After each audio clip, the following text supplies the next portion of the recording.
Bismillahirrahmanirrahim. Honorable Prime Minister, Finance Minister, respectable Federal Ministers, distinguished guests, میں آپ سب کو خوش آمدید کہتا ہوں. اور آج کامیاب پاکستان کے آغاز پر، لانچ پر وزیر خزانہ شوکت ترین صاحب آپ کو، آپ کی ساری ٹیم کو ماشاءاللہ بڑا زبردست ایک ویل تھاٹ پروسیس سے یہ اس کا آغاز کیا گیا. اور مجھے آج بھی یاد ہے پرائم منسٹر صاحب، میں چونکہ 2 سال قبل آپ کو یاد ہوگا ہم نے کامیاب جوان پروگرام کا آغاز کیا، جس کا ایک کمپوننٹ تھا بزنس لون کا.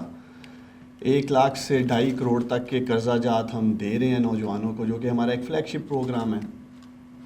تو مجھے یاد ہے اس کا جو پہلا ٹیئر ہے مائکرو لونز کے حوالے سے 1 لاکھ سے 10 لاکھ کا، تو اس میں ہمیں مسائل کا، مشکلات کا سامنا تھا، چونکہ ہماری تقریباً 70% اپلیکیشنز کامیاب جوان پروگرام میں مائکرو لونز کے لیے آئی تھی. تو جو میں نے دیکھا گزشتہ 2 سال میں، ہمارے بینکس اسمال اور میڈیم انٹرپرائزز میں تو لون دے رہے تھے، لیکن مائکرو 5 لاکھ تک، 8 لاکھ تک کے لونز میں دشواری کا شاید اس لیے سامنا تھا کہ مائنڈ سیٹ نہیں ہے ہمارے بینکس کا مائکرو لونز کے لیے، یا ان کے پاس وہ ایڈمنسٹریٹو پوزیشنز نہیں تھیں جس سے وہ مائکرو لونز دے سکتے. تو میں شوکت ترین صاحب کے پاس گیا اور میں ان کا خاص شکریہ ادا کرتا ہوں. پھر اس ماڈل پہ جو انہوں نے مل کر کام کیا ٹیم کے ساتھ، تاکہ ہم آسانیاں پیدا کر سکیں مائکرو لونز کے لیے. بنیادی طور پہ بڑے لونز تو سر مل جاتے ہیں سب کو، چونکہ اس میں کولیٹرل بھی ہے، لیکن چھوٹا لون جو ایکسیس ٹو فائنینس کا ایشو بھی ہے پاکستان میں، جو ہمارا کمزور طبقہ ہے، اس کو پیسے تک رسائی نہیں تھی. اور میں سمجھتا ہوں یہ جو ماڈل شوکت ترین صاحب نے بنایا ہے مائکرو فائنینس انسٹیٹیوشنز کے ساتھ، چونکہ ان کے پاس پورا ایک ایکسپوئر موجود ہے، ان کا ایک تجربہ ہے، پھر ان کی مارکیٹ آؤٹ ریچ ہے ان ریموٹ ایریاز میں، خاص طور پہ بلوچستان میں ہمیں بڑی مشکلات کا سامنا رہا، جی بی میں رہا.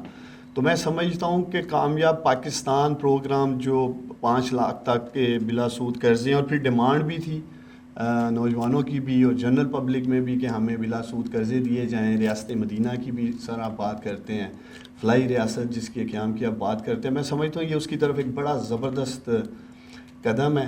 اور دوسری طرف جو ہمارے مائکرو فائنینس انسٹیٹیوشنز ہیں سر، میں سمجھتا ہوں اس پروگرام کے جو 2 بڑے فائدے ہوں گے. ایک، ہمارے احساس پروگرام میں بھی ہم 70,000 تک دے رہے ہیں بلا سود قرضے، لیکن اس میں بھی وہ لوگ جو پچھلے 2 سال سے 3 سال سے اچھا پرفارم کر رہے تھے اور انہیں آگے بڑھنے کے لیے سر 2 لاکھ 3 لاکھ کی ضرورت تھی، تو اس کا کوئی ایسا میکینزم موجود نہیں تھا.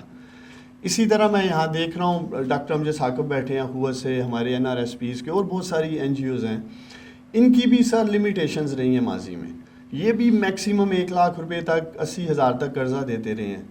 تو یہ جو میں سمجھتا ہوں ہمارے وزیر خزانہ شوکت ترین صاحب نے یہ جو ایک پیکیج لے کے آئے ہیں 5 لاکھ تک کا انٹرسٹ فری کا، یہ اسٹرینتھن کرے گا ہمارے مائکرو فائنینس انسٹیٹیوشنز کو بھی اس سلسلے میں، چونکہ ان کے پاس بھی بڑے بڑے زبردست اسٹار پرفارمرز ہیں جو زندگی میں آگے بڑھنا چاہتے ہیں، لیکن ان کی بھی لمیٹیشنز تھیں.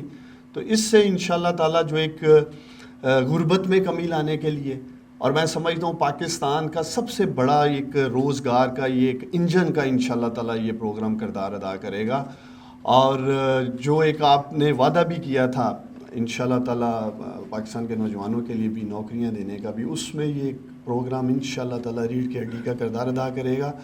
اس کے ساتھ ساتھ ٹیکنیکل ایجوکیشن میں سر بہت بڑی ڈیمانڈ تھی، اور ایک تو میں شفقت محمود صاحب کا بھی شکریہ ادا کرتا ہوں، وہ بھی بڑا زبردست کام کر رہے ہیں ہمارے کامیاب جوان پروگرام میں. لیکن اس کو اسکیل اپ کرنے کے لیے جس بجٹ کی ضرورت تھی اور جس طرح اس کی مارکیٹ آؤٹ ریچ ہمیں بڑھانے کی ضرورت تھی، اس پہ میں شوکت ترین صاحب کا خاص شکریہ ادا کرتا ہوں کہ سکلز میں بھی انشاءاللہ تعالیٰ کامیاب پاکستان ایک کلیدی کردار ادا کرے گا. اور آخر میں پرائم منسٹر صاحب آپ کو یقین دلاتا ہوں، میں، میری ٹیم، ہم سب مل کر شوکت ترین صاحب کے ساتھ انشاءاللہ تعالیٰ ہمارے جو عظیم پاکستانی ہیں انہیں کامیاب پاکستان سے کامیاب کرائیں گے. بہت شکریہ سر.